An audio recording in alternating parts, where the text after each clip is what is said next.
नमस्कार, मी श्वेता. तुम्ही पाहताय न्यूज 18 लोकमत. मुद्दा महाराष्ट्राचा मध्ये तुमचं स्वागत. आजपासून न्यूज 18 लोकमत राज्यातील महामार्गांच्या दुरवस्थेचं वास्तव दाखवणारी विशेष वृत्तमालिका सुरू करते. यासाठी आमचे प्रतिनिधी ठिकठिकाणी जाऊन या महामार्गावरती पडलेले भले मोठे खड्डे आणि या खड्ड्यांमधून वाट काढणारे प्रवासी या सगळ्याचा आढावा घेणार आहे. ठिकठिकाणी या महामार्गाच्या कामासंदर्भात काही तक्रारी आलेल्या आहेत. त्यासाठी आंदोलनं ही महामार्गावरती उभे राहून हातात फलक घेऊन काही संघटनांकडून सुरू देखील आहेत. आणि न्यूज 18 लोकमत याच सगळ्याचा आढावा घेणार आहे आमच्या वृत्तमालिकेच्या माध्यमातून. मुंबई गोवा महामार्ग असेल किंवा राज्यातला इतर कोणताही महामार्ग, जर तिथे मोठमोठे खड्डे असतील तर मग या महामार्गावरून प्रवास करायचा तरी कसा, वेगवान आणि सुलभ प्रवास कसा करायचा असा प्रश्न इथून प्रवास करणाऱ्या नागरिकांना पडलाय. मुंबई गोवा महामार्गाचंच जर उदाहरण घेतलं तर गेल्या कित्येक वर्षांपासून काम सुरू आहे. काम अजूनही पूर्ण झालेलं नाही आणि त्यातच आता हे काम निकृष्ट दर्जाचं असल्याचा आरोप काही प्रवाशांनी केलेला आहे, नागरिकांकडून झालेला आहे. आणि त्यासाठीच मुंबई गोवा महामार्गावरती काही दिवसांपासून हे असं आंदोलन केलं जातंय. आता तर गणेशोत्सव आहे, उद्या तर घरोघरी गणपती बाप्पाचं आगमन होत आहे. आणि या गणेशोत्सव काळामध्ये कोकणामध्ये जाणारे गणेश भक्त किती मोठ्या प्रमाणात असतात हे आपल्याला सगळ्यांना माहिती आहे. सध्या वाहतूक कोंडी झाली आहे, कारण पटापट वाहनं पुढे सरकत नाहीयेत. एकतर त्या महामार्गावरती पडलेले खड्डे आणि त्यातून आपली वाहनं न्यायची कशी. 15-15 तास हे सगळे चाकरमानी खोळंबलेले आहेत, त्यांना कोकणामध्ये जायचंय. मात्र सध्या महामार्गांची असलेली दुरवस्था आणि त्यामुळे अनंत अडचणीचा सामना या प्रवाशांना करावा लागतोय. या खड्ड्यांमधून वाट काढत प्रवास करणारा सर्वसामान्य नागरिक कसे हाल सहन करतोय हे आम्ही आमच्या वृत्तमालिकेच्या माध्यमातून दाखवणार आहोत. आता आम्ही सर्वप्रथम तुम्हाला मुंबई गोवा महामार्गाची दुरवस्था दाखवू, कारण कोकणामध्ये परतणाऱ्या चाकरमान्यांना एकीकडे बाप्पाच्या आगमनाचे वेध लागलेत, तर रस्त्यामध्ये याच भक्तांचा जीव खड्ड्यांच्या विघ्नामुळे पार मेटाकुटीला येतोय. याच आमच्या वृत्तमालिकेत आज दिवसभरात आमचे प्रतिनिधी म्हणजे नाशिक मधले आमचे प्रतिनिधी असतील लक्ष्मण घाटोळ, हे नाशिक जिल्ह्यातल्या खड्ड्यांची व्यथा, त्यानंतर औरंगाबादचे आमचे प्रतिनिधी सचिन जिरे, मालेगावचे प्रतिनिधी बब्बू शेख हे देखील महामार्गांची दुरवस्था दाखवणार आहेत. ग्रामीण आणि शहरी भागांना जोडणाऱ्या या महामार्गांची खड्ड्यांमुळे अक्षरशः चाळण झाली आणि त्यामुळे रस्ते अपघातात बळी जाणाऱ्यांची संख्या सुद्धा दिवसेंदिवस वाढतेय. आणि यासाठीच न्यूज 18 लोकमतची ही विशेष मोहीम तसदीबद्दल क्षमस्व. पुढील 10 दिवस जवळपास 40 ते 50 प्रमुख मार्गांवरील रस्त्यांचं वास्तव साऱ्या महाराष्ट्रासमोर आम्ही आणणार आहोत. आता वळूयात आमच्या पहिल्या मोहिमेवर.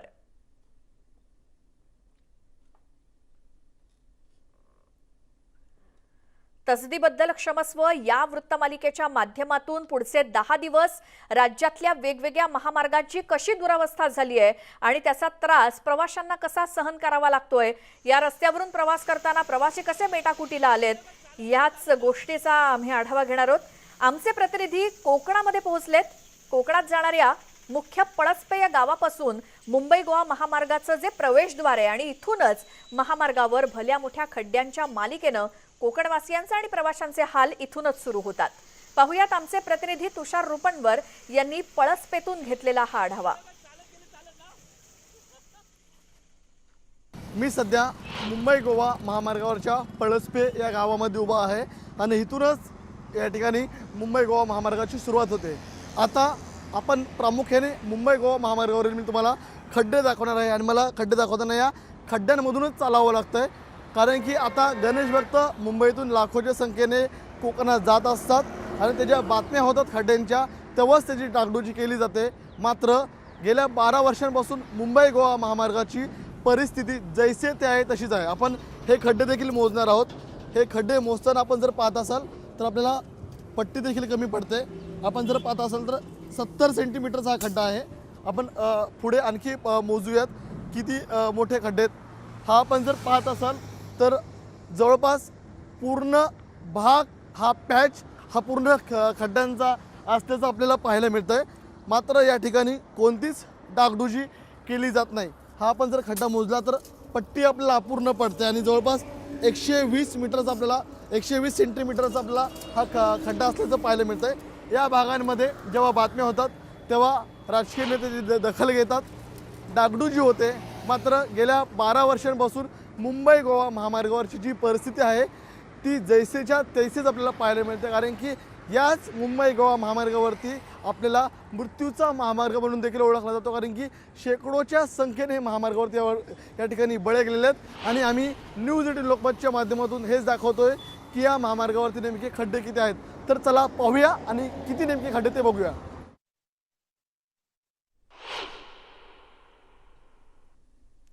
आता याच सगळ्या खड्ड्यांमधून मार्ग काढत काढत बाप्पाच्या मूर्ती सुद्धा ने-आण केली जाते। या मूर्तींची अतिशय जपून यावेळी गाडी चालवावी लागते। अशा वाहन चालकांना नेमका काय त्रास सहन करावा लागतो हे देखील आम्ही जाणून घेतलंय। आणि यावेळी आम्ही मुंबई गोवा महामार्गावरील जिते गाव इथे पोहोचलो आणि बाप्पाच्या मूर्तीची वाहतूक करणाऱ्या वाहन चालकासोबत बातचीत केली।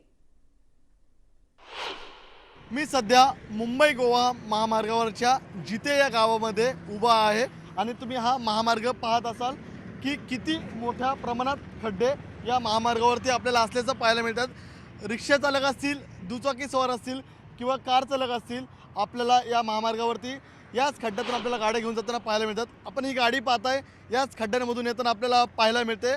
आपण त्यांच्याशी देखील या संदर्भातला संवाद साधणार आहोत। काय त्यांच्या नेमक्या व्यथा असतात आपण जाणून घेण्याचा प्रयत्न करणार आहोत। ही आपण गाडी पाहताय, हे कार चालक खड्ड्यातूनच आलेले आहेत। आपण त्यांना नेमकं विचारूया। आणि त्यांच्या मागे जर पाहत असेल तर आपल्याला गणपतीच्या मूर्त्या देखील आपल्याला मोठ्या प्रमाणात आहेत, कारण की आता गणपतीचा सण आहे आणि खूप मोठ्या प्रमाणात पेनवरून मुंबईमध्ये गणपतीच्या मूर्ती येत असतात। दादा, तुम्ही नेमका कुठून कुठे प्रवास करत असता? आम्ही पेण ते मुंबई प्रवास करत असतो, पण आता ह्या रस्त्याची एवढी दयनीय अवस्था आहे की आम्हाला बराच भुर्दंड सहन सोसावा करायला लागतो, भुर्दंड सोसावा लागतो आम्हाला। म्हणजे कसं आहे, आज आम्ही मालकांचे या मूर्ती घेऊन जातो, पण त्यांचं कसं आहे, उलट आमच्याबद्दलचे आम्हाला पैसे त्यामध्ये भरावे लागतात। सरकार या रस्त्यांकडे लक्ष देणार तरी कधी? काय सांगाल तुम्ही, व्यवसाय तुमचा काय नेमका आहे आणि गणपतीच्या मूर्त्या तुम्ही किती वर्षांपासून तुम्ही मुंबईला घेऊन जाता? आज जवळजवळ 4 ते 5 वर्ष आली आम्ही हा व्यवसाय करतोय, पण या रस्त्यांमुळे आता बघा, तुम्ही समोर पण गाड्या जर दिसत असतील तर एवढा भुर्दंड सोसावा लागतो, गाड्यांची अवस्था बिकट होते। शिवाय आम्हाला आमच्या पदाचे पैसे पुन्हा भरावे लागतात मालकांना। तर आपण पाहत असाल या दादाच्या ओमनी कारमध्ये आपल्याला सर्व गणपतीच्या मूर्ती आहेत। पेन ला खूप मोठ्या प्रमाणात गणपतीच्या मूर्ती तयार केल्या जातात आणि त्या मुंबईकडे पाठवल्या जात असतात। मात्र जेव्हा त्यांची गाडी मुंबई गोवा महामार्गावरून जात असते तेव्हा या खड्ड्यामधून जात असताना अनेक मूर्त्या या आपल्याला खराब होताना पाहायला मिळतात आणि त्यामुळे त्यांना जो आर्थिक जो तोटा आहे तो सहन करावा लागतो आणि पर्यायी त्यांना ते पैसे स्वतःच्या खिशातून मोजावे लागतात। त्यामुळे राजकीय नेते जे या सर्व गोष्टींचा कधी अभ्यास करणार आणि लवकरात लवकर गोवा मुंबई महामार्गावरचे खड्डे कधी बुजवणार हा प्रश्न या निमित्ताने उपस्थित होतो। व्हिडिओ जर्नलिस्ट गणेश काळेसह मी तुषार रुपनवर, जिते गाव, मुंबई गोवा महामार्ग। यानंतर आता आपण मुंबई गोवा महामार्गावरच्याच हवेली इथे जाणार आहोत। तिथे रस्त्यांची काय स्थिती आहे हे देखील पाहूयात।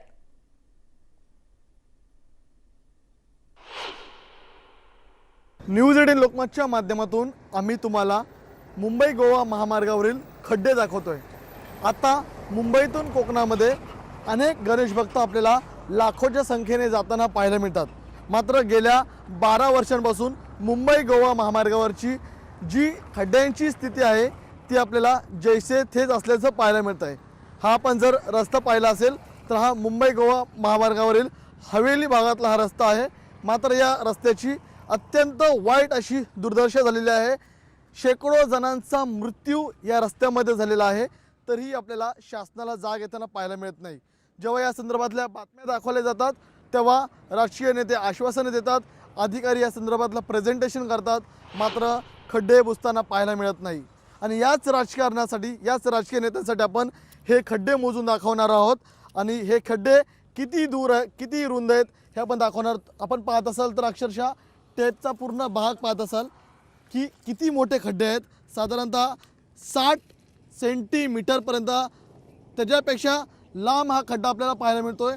आपण जर पाहत असाल तर या खड्ड्यांचा पूर्ण रस्त्याचा जो अर्धा पॅच आहे तो पूर्ण पॅचेस आपल्याला या संपूर्ण खड्ड्यांमध्ये असताना पाहायला मिळतोय। रात्रीच्या वेळी किंवा दिवसा या मार्गावरून मोठ्या प्रमाणात नागरिक प्रवास करत असतात आणि त्यांचा या ठिकाणी या खड्ड्यांमध्ये मृत्यू होतो। अनेक बाईक रायडर आपल्याला याच खड्ड्यांमधून प्रवास करताना मृत्यू होताना पाहायला मिळतात। आपण जर पाहत असाल तब्बल 62 सेंटीमीटरचा हा आपल्याला खड्डा पाहायला मिळतोय।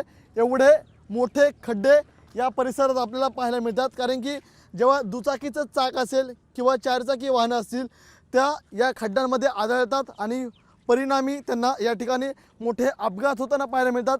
शेकडो हजारो जण या अपघातामध्ये आपल्याला अपंगत्व आल्याचं पाहायला मिळतंय। त्यांना आपण न्यूज 18 लोकमतच्या माध्यमातून देखील दाखवलेलं आहे। मात्र आम्ही दाखवतोय ते राजकारण्यांना, त्यांना कधी नेमकी जाग येणार आणि ते मुंबई गोवा महामार्गावरील खड्डे फक्त डागडुजी न करता ते कसे पूर्ण करणार आणि रस्ता सर्वसामान्य नागरिकांसाठी कसा चांगला करणार। व्हिडिओ जर्नलिस्ट गणेश काळेसह मी तुषार रुपनवर, हवेली गाव, मुंबई गोवा महामार्ग। आता याच खड्ड्यांमधून गाडी चालवताना अनेक चालकांचे अनुभव हे वेगवेगळे आहेत। खड्ड्यांमधून गाडी चालवताना अनेक महिलांना खूपच त्रास होतो। यावेळी आम्ही एक महिला चालकाशी संवाद साधला आणि त्यांनी त्यांना होणारा त्रास आम्हाला सांगितला। मी सध्या मुंबई गोवा महामार्गाच्या आपल्याला प्रवेशद्वारावरतीच उभा आहे। इथूनच मुंबई गोवा महामार्ग सुरू होतो। मी सध्या पळसपे फाट्यावरती आहे आणि आपण या रस्त्याची दुर्दशा पाहत असाल की किती वाईट अशी अवस्था या रस्त्याची झालेली आहे। आपण पाहताय एक महिला आपल्याला दुचाकीवरून येताना पाहायला मिळते आणि अक्षरशः खड्ड्यातून त्यांना हा संपूर्ण प्रवास करावा लागतोय। या महामार्गावरती अनेक जणांचे मृत्यू देखील झालेले आहेत आणि आता आपण या महिलेशी देखील संवाद साधण्याचा प्रयत्न करणार आहोत की किती वाईट दुर्दशा झालेली आहे। ताई, काय सांगाल तुम्ही, कोणत्या परिसरातून तुम्ही येता आणि या भागातून तुम्ही गेली किती वर्ष प्रवास करत आहात? गेली 10 वर्ष मी या रोडनी येते। पळसपेला आपण एक छोटं हॉटेल चालवण्यासाठी घेतलं आहे आणि मी या रोडला कायम प्रवास करत असते। रोज येताना अक्षरशः असं झालं आहे की आमच्या पाठीचे हाडं सगळी मोडलेत, खिळखिळे झालेत, अक्षरशः त्रासदायक झालं आहे। म्हणजे लोकांना आता फक्त औषधोपचार करणं आणि त्याच्यावर पैसे घालवणं, म्हणजे कमवायचे आणि डॉक्टरांवर पैसे घालवायचं इतकंच राहिलेलं आहे। आणि मी सांगू इच्छिते, केंद्र शासन, राज्य शासन इकडे लक्षच देत नाही आहे। माझं माहेर कोकणात आहे, सासर कोकणात आहे। आम्ही गेली 20 वर्ष मी जाती आहे कोकणात, 25 वर्ष माझी मुलगी माझ्यासोबत येते, पण गेली 5-6 वर्ष ती येतच नाही आहे कोकणात। तिच्या मैत्रिणी इथे पनवेलमध्ये राहतात, अपघातात त्यांचं निधन झालं, तेव्हापासून ती यायची बंद झाली आहे कोकणात। ती म्हणते आपण गाव बदलूया। आता जर माझी पुढची पिढी या कारणास्तव कोकणात जाणार नसेल तर आमची नाल कुठेतरी तुटत चालली आहे आणि हे होऊ नये म्हणून आम्ही राज्य शासनाला आणि महाराष्ट्र शासनाला मी हात जोडून विनंती करते की याकडे लक्ष द्या। तर आपण पाहत असाल एका महिलेची व्यथा, आपल्याला खड्ड्याच्या निमित्ताने बोलताना त्या महिलेच्या डोळ्यामध्ये आपल्याला अश्रू पाहायला मिळतात। काय इथला तुमचा अनुभव आहे, नातलगांचा तुमचा काय नेमका अनुभव आहे? म्हणजे माझ्या माहितीप्रमाणे 2,500 लोक या हायवेवर, कोकण हायवेवर मृत्युमुखी पडलेत आणि आज कोकण हायवे समन्वय समितीने जो काही उपक्रम राबवला आहे, आपल्याला माहीतच असेल, परवापासून त्यांच्या ठिकठिकाणी मानवी साखळी श्रद्धांजली होत आहेत आणि त्याच्यातही मी पार्टिसिपेट केलं होतं। कारण मला कुठेतरी वाटतंय, एक कोकणातली महिला म्हणून, कोकणातली मुलगी म्हणून असं वाटतंय की आपणही कुठेतरी हा आक्रोश रस्त्यावर येऊन उतरून लोकांपर्यंत पोहोचावा। आणि माझा सगळ्या लोकांना अपील आहे कोकणातल्या, आज 40 लाख लोक कोकणातली मुंबईत राहतात। आज राज्य शासन कार्यकर्ते हे आपल्या जीवावर निवडून येतात आणि ते आपल्याकडे दुर्लक्ष करतात। खरं तर त्या आपले नोकर आहेत, त्यांना आपण निवडून दिलं आणि त्यांनी या गोष्टींकडे लक्ष दिलं पाहिजे। कोकण हायवे समन्वय समितीने पुढच्या वर्षभरासाठी त्यांना एक अल्टिमेटम दिलेलं आहे आणि त्यांच्यासोबत मी कायम राहणार आहे पुढच्या वर्षभर। तर आपण या ठिकाणी पाहिलं असेल, एका महिलेने आपल्याला प्रवास करत असताना त्यांच्या व्यथा मांडून दाखवलेल्या आहेत की त्यांना अक्षरशः खड्ड्यातून हा दररोजचा प्रवास करावा लागतो, हे दररोजचं जीवन जगावं लागतं. जेव्हा कुटुंबातला कोणताही व्यक्ती जेव्हा ह्याच रस्त्याने जाताना पाहायला मिळतो, तेव्हा तो व्यक्ती पुन्हा घरी कधी येणार ह्याची त्यांना शाश्वती मिळत नाही, कारण की त्यांना भीती वाटते, कारण की याच खड्ड्यामध्ये अनेक नागरिकांचा मृत्यू झाल्याचं पाहायला मिळतं आहे. त्यामुळे हे रस्ते खड्ड्यामध्ये आहेत की खड्ड्यात रस्ते हा प्रश्न या निमित्ताने उपस्थित होतो आणि त्या निमित्तानेच न्यूज 18 लोकमत तुम्हाला खड्ड्यांची संपूर्ण कॅम्पेन दाखवताना पाहायला मिळतं आहे. संपूर्ण मुंबई गोवा महामार्ग असेल किंवा राज्यातील इतर खड्डे असतील ते तुम्हाला मी निदर्शनास आणतोय आणि हे सगळे आपण खड्डे आपण शासन दरबारी त्यांना पाठवणार आहोत. त्याचं दृश्य दाखवणार आहोत.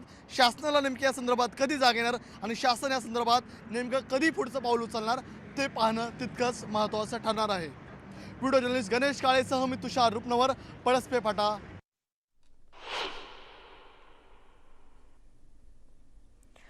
तर अशाच रस्ते अपघातामध्ये अनेकांचा जीव गेलेला आहे, काहींना कायमचं अपंगत्व आलंय. रस्त्यांवरच्या खड्ड्यांमुळे संजय जोग यांचा अपघात झाला होता आणि त्यांना अपंगत्व आलं. आता मुंबई गोवा महामार्गावरील वडखळ परिसरातील रस्त्यांचा आढावा घेत त्यांच्याशी बातचीत केली आहे आमच्या प्रतिनिधीनं. सध्या मुंबईतून कोकणामध्ये खूप मोठ्या संख्येने नागरिक आपल्याला गणपतीसाठी कोकणामध्ये जाताना पाहायला मिळत आहेत. मात्र कोकणात जात असताना त्यांना प्रवास करत असताना खड्ड्यांना सामोरं जावं लागतं आहे. माझ्या रस्त्याच्या दोन्ही बाजूला तुम्ही जर पाहत असाल तर आपल्याला फक्त खड्डे आपल्याला पाहायला मिळतात. खड्ड्यात रस्ते की रस्ते खड्ड्यात हा प्रश्न या निमित्ताने उपस्थित होतो आहे. अक्षरशः रस्त्याची चाळण खड्ड्यांनी झाल्याची आपल्याला पाहायला मिळते. मात्र या खड्डे अपघातामध्ये अनेकांचा मृत्यू झालेला आहे, अनेक जणांना अपंगत्व देखील आलेलं आहे आणि असेच नागरिक आपल्यासोबत बोलण्यासाठी आहेत. ते स्वतः त्यांचा खड्डे अपघातामध्ये त्या ठिकाणी ॲक्सिडेंट झालेला आहे. आपण त्यांच्याशी या संदर्भातला संवाद साधणार आहोत.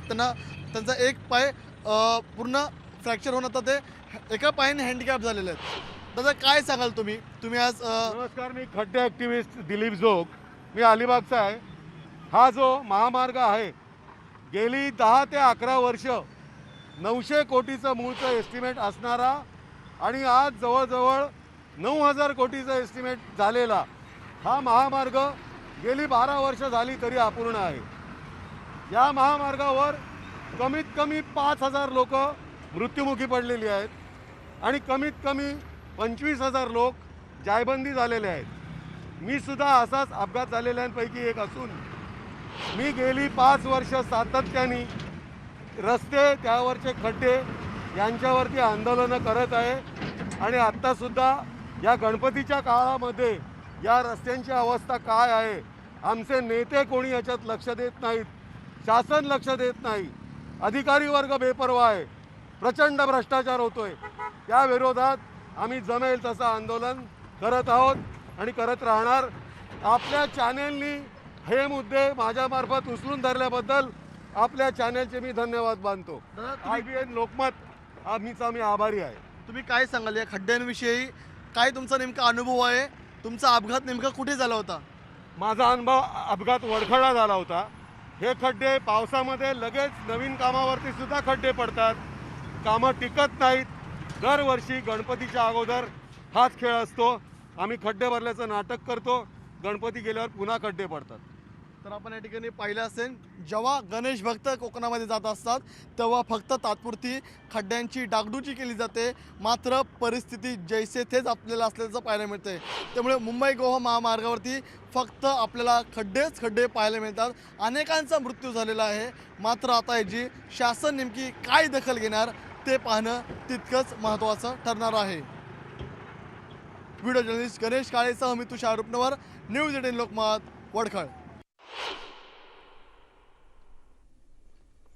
तर या मुंबई गोवा महामार्गावरती तात्पुरती मलमपट्टी करून रस्ता खड्डेमुक्त करण्याचा प्रयत्न केला जातोय, पण त्यामुळे चालकांना आणि प्रवाशांना कितपत दिलासा मिळेल हा एक प्रश्नच आहे. मुंबई गोवा महामार्गांवरती खड्ड्यांची परिस्थिती जैसे थेच आहे. मात्र मुंबईतून कोकणामध्ये मोठ्या प्रमाणात गणपती उत्सवानिमित्त नागरिक जाताना पाहायला मिळतात. त्यामुळे आपल्याला दरवर्षीप्रमाणे यावर्षी देखील तात्पुरती डागडुजी होताना पाहायला मिळते. सध्या आपण हा रोड पाहत असाल, हा मुंबई गोवा रोड आहे आणि यावरती आपल्याला जे खड्डे पडलेले आहेत त्या ठिकाणी तात्पुरती आपल्याला डागडुजी करताना पाहायला मिळते। या खड्ड्यांमध्ये आपल्याला आता जर पाहत असेल आपण तर डांबर टाकताना पाहायला मिळते। मात्र ही जी डागडुजी केली जाते ती तात्पुरत्या स्वरूपातली ही डागडुजी आहे, मात्र त्यावरती कोणताही उपाय काढला जात नाही। जेव्हा हे खड्डे दाखवले जातात त्याची चर्चा होते, गल्लीपासून दिल्लीपर्यंत राजकीय नेते आश्वासनं देतात, अधिकारी प्रेझेंटेशन देतात, मात्र गेल्या 12 वर्षांपासून मुंबई गोवा हायवेवरच्या खड्ड्यांची परिस्थिती आपल्याला जैसे तेच असल्याचं पाहायला मिळतंय। मात्र तात्पुरत्या स्वरूपातले आपल्याला फक्त डागडुजी केली जाते। व्हिडिओ जर्नलिस्ट गणेश काळेसह मी तुषार रुपनवर, न्यूज 18 लोकमत।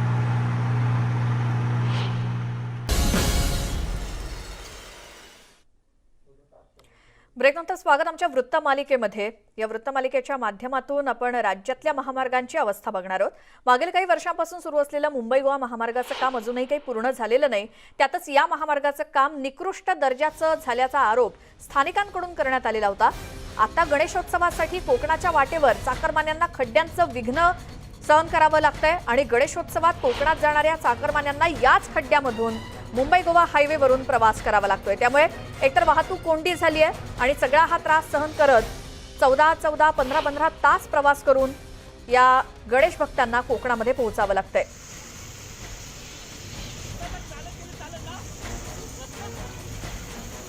मुंबईमधून बाहेर पडल्यानंतर आधी रायगड जिल्हा असेल किंवा रत्नागिरी जिल्हा, या प्रत्येक ठिकाणी मुंबई गोवा महामार्गावरती खड्ड्यांचं साम्राज्य मोठ्या प्रमाणात आहेच। काही ब्रेकवर जाण्यापूर्वी आपण काही प्रातिनिधिक स्वरूपाची उदाहरणं चित्र सुद्धा पाहिली, दृश्य त्याच्यामध्ये आपल्याला सपशेल दिसतंय की अगदी रायगड जिल्ह्यामधल्या या महामार्गावरती सुद्धा किती मोठे खड्डे आहेत आणि काही प्रवाशांचे वाहन चालकांचे अनुभव सुद्धा आपण ऐकले। ही झाली नेहमीची तऱ्हा, मात्र सध्या गणेशोत्सवासाठी कोकणात जाणाऱ्या चाकरमान्यांची किती गर्दी या मुंबई गोवा महामार्गावरती असते हे आपल्याला सगळ्यांना माहिती आहे, कल्पना आहे। बसेस असतात, खासगी वाहनांची गर्दी असते, एकतर लवकर कोकणामध्ये पोहोचायचं असतं आणि त्यातच रस्त्यामध्ये असलेले हे खड्डे, या सगळ्यांचं विघ्न पार करत करत कोकणामध्ये लोकांना पोहोचायचं असतं। मात्र हेच खड्डे वेगानं काही पोहोचू देत नाहीयेत या वाहनांना आणि त्यामुळे कित्येक किलोमीटरच्या रांगा या मुंबई गोवा महामार्गावरती सध्या लागलेल्या आहेत। अक्षरशः प्रवास करून करून हे लोक हैराण झालेले आहेत। मात्र जर या महामार्गाची अवस्था ही जर काही प्रमाणात बरी असती तर मात्र या चाकरमान्यांना लवकर आपापल्या गावी पोहोचण्यात मदत झाली असती, मात्र तसं काही दिसत नाहीये। एकतर इतक्या वर्षापासून मुंबई गोवा महामार्गाच्या चौपदरीकरणाचं काम किंवा दुरुस्तीचं काम हे सुरू आहे आणि त्यातच जे काही काम झालंय तेही निकृष्ट दर्जाचं असल्याचा आरोप स्थानिकांनी केलेला आहे। खड्ड्यांमुळे अनेक जणांना कायमचं अपंगत्व आलंय, काहींनी तर आपले जीव सुद्धा गमावलेले आहेत। मात्र कोकणवासियांपुढे काही पर्याय नाहीये, याच मार्गावरून त्यांना ये-जा करावी लागतेय आणि याच खड्ड्यांचा सामना देखील करावा लागतोय। आणि आता गणेशोत्सवाच्या पार्श्वभूमीवर तर खूपच मोठा प्रवास करत, तासनतास प्रवास करत, या वाहतूक कोंडीचा सामना करत आणि खड्ड्यांचा सामना करत कोकणामध्ये पोहोचावं लागतंय गणेश भक्तांना, चाकरमान्यांना। फक्त मुंबई गोवा हायवेच नाही तर राज्यातल्या ज्या महामार्गांची अशी स्थिती आहे त्या सगळ्याचं वास्तव आम्ही आमच्या न्यूज 18 लोकमतच्या या वृत्तमालिकेच्या माध्यमातून दाखवणार आहोत। आपण आता थेट रायगड जिल्ह्यात जाऊया, तिथे मोहन जाधव आपले प्रतिनिधी आहेत। मोहन, आपण सकाळी सुद्धा या महामार्गावरची दृश्य पाहिली, तेव्हा तर वाहनांच्या रांगा होत्याच। आता अगदी उद्यावर गणेशोत्सव आलाय म्हटल्यावर आज खूप मोठी लगबग आहे, लोकांना लवकरात लवकर आपापल्या गावी पोहोचायचंय, पुढे बरीच कामं आहेत, त्यामुळे आता पुन्हा गर्दी वाढली आहे का? काय सध्याचं चित्र आहे? यावर्षी मोठ्या प्रमाणात कोकणात जाणाऱ्या गणेश भक्तांची खूप ट्रॅफिक झालेली आहे, खूप गर्दी झालेली आहे। तुम्ही बघू शकता वाहनांच्या रांगा या ठिकाणी लागलेल्या आहेत। नागोठणे ते महाड पर्यंत ह्या रांगा आहेत, 3 ते 4 लाईन या ठिकाणी लागलेल्या आहेत। कोकणात जाणाऱ्यांची खूप गर्दी झालेली आहे। वाहन गाडी असू दे, बसेस असू दे, या ठिकाणी जे काल संध्याकाळी निघालेले मुंबईतनं अजूनही या ठिकाणी अडकलेले आहेत। आता आपण आहोत कोलाडला ही मोठ्या प्रमाणात वाहनांची गर्दी आहे। अजूनही लोक कोकणात जाणार आहेत। इथे येईपर्यंत 12 तास लागलेले आहेत, अजून पुढे जायला 12 तास, म्हणजे गणपती उत्सवाला हे लोक पोचतील की नाही एवढी या ठिकाणी गर्दी झालेली आहे. या ठिकाणी अँब्युलन्स काही ठिकाणी अडकलेले आहेत, काही बसेसचे टायर फुटलेले आहेत, गाड्यांचे ऍक्सिडेंट झालेले आहेत. मोठ्या प्रमाणात या ठिकाणी वाहनांची गर्दी आहे. कोकण वासियांना दरवर्षी ह्या खड्ड्यांचं साम्राज्य बघायला भेटते, खड्ड्यातनं जायला लागते. हा मुंबई गोवा हायवे कधी होणार, चौपदरीकरण कधी होणार, या कोकणवासियांना कधी कोकणात जायला भेटणार, हे यांचे हाल खूप होत आहेत. बरं, आणि आता जे आपण वृत्तमालिकेच्या माध्यमातून आपल्याला दाखवतोय मोहन, की मुंबई गोवा महामार्गावर समजा रायगड जिल्ह्यामधून जो काही भाग इथे येतो तेव्हा त्या रस्त्याची काय अवस्था आहे, कुठपासून कुठपर्यंत हा पट्टा आहे आणि तिथे रस्त्यांवरती खड्डे किती प्रमाणात आहेत? तब्बल 12 वर्ष झालेले आहेत.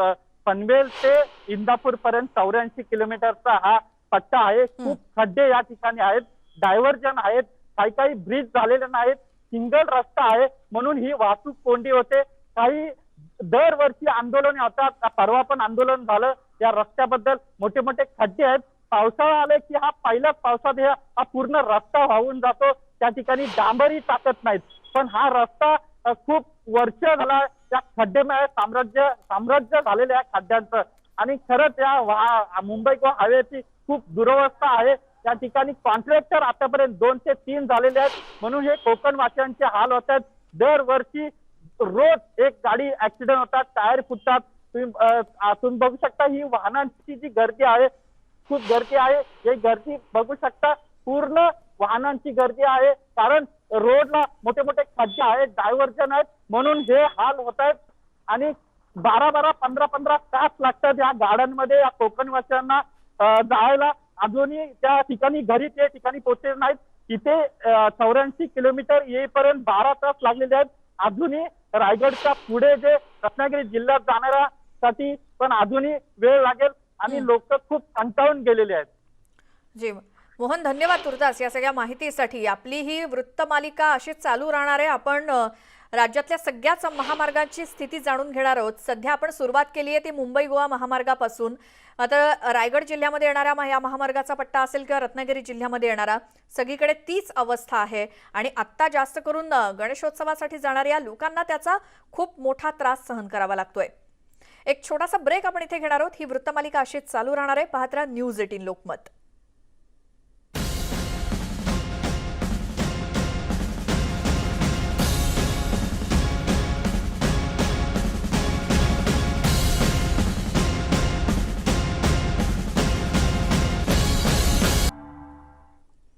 ब्रेकनंतर स्वागत. मुद्दा महाराष्ट्राचा मध्ये आता परभणीतून बातमी आहे. पुराच्या पाण्यामुळे अनेक गावांचा संपर्क तिथे तुटलाय. अशातच टाकळी निलवर्ण गावातील महिलेला प्रसूती कळा सुरू झाल्या आणि या महिलेला थर्माकॉल पासून बनवलेल्या तराफ्यावरती झोपवून नेण्याची वेळ त्यांच्यावरती आली. हा थरारक व्हिडिओ न्यूज 18 लोकमतच्या हाती लागलाय. गेल्या 3 दिवसांपासून मुसळधार पाऊस इथे सुरू आहे, त्यामुळे इथल्या दुधना प्रकल्पाचे दरवाजे उघडण्यात आलेत. परिणामी मानवत, टाकळी, निलवर्ण या गावांचा जगाशी संपर्क तुटलाय. अशाच या महिलेला प्रसूती वेदना नेमक्या सुरू झाल्यानं या महिलेला पाण्यातून थर्माकॉल शीटवरून नदी पार करावी लागली आणि या महिलेची मानवतच्या शासकीय रुग्णालयामध्ये प्रसूती झाली असून आई आणि बाळ दोघेही सुखरूप आहेत. आमचे प्रतिनिधी विशाल माने आपल्यासोबत फोन लाईनवरती जोडले गेलेत. विशाल, परभणीमध्ये असा गावांचा संपर्क तुटल्यानंतर जर अशी परिस्थिती आली तर मग करावं काय? कारण खूप धोकादायक होतं हे. इतक्या मोठ्या पुराच्या पाण्यातून फक्त थर्माकॉलच्या तराफ्यावरून या महिलेला नेणं. निश्चितच हा व्हिडिओ जर आपण पाहिला तर अत्यंत थरारक आहे. परंतु परभणी जिल्ह्यामध्ये जो 2 ते 3 दिवस पाऊस झाला, या पावसामुळे पावसाने जे थैमान माजवलं आहे, रस्ते वाहतुकीवर याचा जो परिणाम झालेला आहे त्याचं प्रतिबिंब या व्हिडिओमध्ये दिसून येतं. जिल्ह्यातील बहुतांश प्रकल्प हे झालेल्या पावसानंतर पूर्ण क्षमतेने भरलेले आहेत आणि त्यामुळे या प्रकल्पातून मोठ्या प्रमाणात पाण्याचा विसर्ग सुरू करण्यात आलाय आणि परिणाम स्वरूप या नदी मार्गावरील जे काही छोटे पूल आहेत हे पूर्णपणे बंद पडले आहेत. ग्रामीण भागातील रस्त्यांची बिकट अवस्था झालेली आहे. ही जी घटना आहे ती मानवत तालुक्यातील टाकळी निलवर्ण या गावातील आहे. दुधना नदीवरून जाणारा जो पूल आहे तो पूल पाण्याखाली गेल्यामुळे हा मार्ग पूर्णपणे बंद पडला होता आणि माजलगाव येथील रहिवासी असलेल्या 23 वर्षीय विवाहित महिला आपल्या माहेरी म्हणजे टाकळी निलवर्ण येथे प्रसूतीसाठी आली होती. प्रसूतीची वेळ आली आणि तारीखही जवळ आली होती, परंतु पूर परिस्थितीमुळे या गावचा आणि मानवत तालुक्याचा संपर्क मागील 3 दिवसापासून पूर्णपणे बंद होता आणि त्यामुळे शेवटी ज्यावेळी प्रसूती वेदना सुरुवात झाल्या, या मुलीला दवाखान्यात दाखल करण्याची वेळ आली, त्यावेळी तिला इमर्जन्सीमध्ये कसं न्यायचं हा मोठा प्रश्न होता. परंतु गावातील काही तरुण पुढे आले आणि आपत्कालीन व्यवस्था नसल्यामुळे शेवटी तिला थर्माकोलच्या तराफ्यावरून नेण्याचं ठरलं. घरातील लोकांनी संमती दिली आणि तिथून या महिलेचा तराफ्यावरून प्रवास सुरू झाला. तराफ्यावर तिच्यासोबत अन्य काही महिला आणि गावातील 2 ते 3 युवक त्यांच्या मदतीसाठी नदीमध्ये उतरले आणि त्यांनी सुखरूपपणे या महिलेला नदी पार करून नेलं. विशेष म्हणजे गोड बातमी अशी आहे की या महिलेची प्रसूती अत्यंत चांगल्या पद्धतीने झालेली आहे. बाळ आणि ही महिला दोघंही सुखरूप आहेत. त्यामुळे गावामध्ये या युवकांचं अभिनंदन होतंय आणि गावामध्येही आनंदाचं वातावरण आहे. मात्र रिस्क फार होती या सगळ्या गोष्टीमध्ये, कारण इतक्या मोठ्या पाण्यातून खूप खोल पाणी असावं आणि यातून ह्या थर्माकोलच्या तराफ्यावरून नेणं म्हणजे खूप जिकिरीचं काम होतं. सलाम त्यांच्या या प्रयत्नांना. मात्र विशाल, जर समजा एखाद्या गावाचा संपर्क तुटला आणि जर अशी परिस्थिती असेल तर मग त्यावेळी काहीच उपाययोजना नाहीत. कधी कोणती परिस्थिती ओढावेल हे काही सांगता येत नाही, जसं हा प्रकार घडलाय. जिल्ह्यातील ग्रामीण भागातील रस्त्यांची जर आपण परिस्थिती विचार केला तर म्हणजे अनेक गावांमध्ये अशी परिस्थिती आहे आणि त्यामध्ये जर पूर परिस्थिती निर्माण झाली तर अनेक गावांच्या आजूबाजूला जे छोटे पूल आहेत, उंचीनं कमी पूल आहेत, त्या त्यांच्यावरून पाणी जातं. मग अशा जे इमर्जन्सी वेळ येते त्यावेळी दवाखान्यात जाणं तर गरजेचं आहे. मग त्यावेळी जे सुचल, जे करता येईल त्या पद्धतीने गावातील युवक पुढे येतात, गावातील नागरिक पुढे येतात आणि संबंधिताला दवाखान्यामध्ये ऍडमिट केलं जातं. विशेष बाब अशी आहे की ग्रामीण भागातील जर मोठ्या प्रमाणामध्ये नद्यांना आणि नाल्यांना पूर आला तर गावांचा पूर्णपणे संपर्क तुटतो आणि संपर्क तुटल्याच्या गावातील वीजही गेलेली असते आणि 2 ते 3 दिवस पुन्हा संपर्क होऊ शकत नाही. त्यामुळे आपत्कालीन परिस्थितीमध्ये गावातील लोकांना असे निर्णय घ्यावे लागतात. परिस्थिती बेकार आहे, परंतु निर्णय घेतल्याशिवाय गावकऱ्यांनाही त्यामधून मुभा मिळणं शक्य नाही आणि त्यामुळे शेवटी अशा थरारक निर्णयापर्यंत लोकांना पोहोचावं लागतं. लोकांना पावलं उचलावी लागतात आणि आपलं वैद्यकीय मदतीसाठी संबंधित तालुक्यामध्ये किंवा गावामध्ये पोहोचावं लागतं. हे सगळं मान्य आहे विशाल, पण हे खूप थरारक आहे आणि धक्कादायक आहे की परिस्थिती कोणती असू दे त्यातून मार्ग काढलाय त्यांनी. मात्र हे खूप धोकादायक होतं. जर गावांचा संपर्क अशा परिस्थितीमुळे तुटला असेल तर नक्कीच काहीतरी उपाययोजना ही गावामध्ये असायला हवी, ही प्राथमिक गरज आहे. धन्यवाद तुम्ही दिलेल्या माहितीसाठी.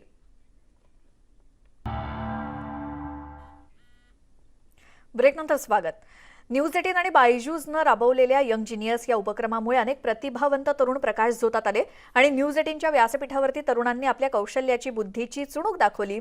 अनेक तरुणांनी आपली मनोगत मांडली. गणित, संगीत, क्रीडा, कला या क्षेत्रामध्ये ही मुलं हुशार, प्रतिभावंत होती आणि त्यामुळेच याच व्यासपीठानं पुन्हा एकदा अशा तरुण प्रतिभावंतांचा शोध घेण्याचं ठरवलंय. याबाबत तुमच्याकडेही काही माहिती असेल तर news18.com/younggenius वरती नोंदणी करा किंवा बायजूसचा ॲप डाउनलोड करा आणि भेट द्या. लवकरच आम्ही तुमच्यासाठी न्यूज 18 लोकमतचा बायजूस यंग जिनियस सीझन 2 हा उपक्रम घेऊन येणार आहोत. आणि यासोबतच मुद्दा महाराष्ट्राचा मध्ये वेळ झाली इथेच थांबण्याची. आमच्या वृत्तमालिकेतील काही दृश्य किंवा काही बातम्या तुम्हाला पुन्हा पाहिजे असल्यास न्यूज 18 लोकमतच्या यूट्यूब चॅनलला सबस्क्राईब करा आणि महत्त्वाची गोष्ट म्हणजे घराबाहेर पडताना मास्क मात्र आवर्जून वापरा.